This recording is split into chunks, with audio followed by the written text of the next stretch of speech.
The Brexit vote shows that international organizations like the European Union have come under pressure. Compared to the past, they need to do more to convince their member states of their added value. And in doing so, they need to live up to more numerous, more demanding, and often contradictory expectations. At a fundamental level, those advocating for the EU therefore face a difficult challenge. They need to find a better response to the question, why Europe? The answer to that question was initially peace. Later, the EU came to build its legitimacy on the promise that integration would increase welfare.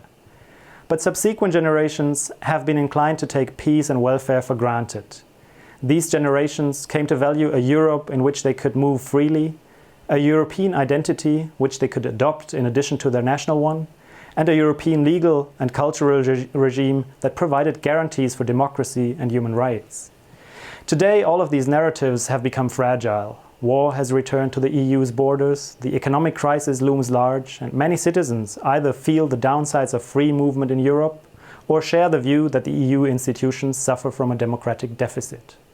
European leaders have failed to update the European narrative in the face of these challenges. But they have also actively undermined support for Europe by claiming successes for themselves and blaming failures on the larger body. The EU needs a new narrative, a narrative that is credible, that appeals to the basic norms and values held by its diverse citizens, and that unites rather than divides. Without tangible reasons that help individuals to identify with Europe, leave campaigns might win elsewhere too.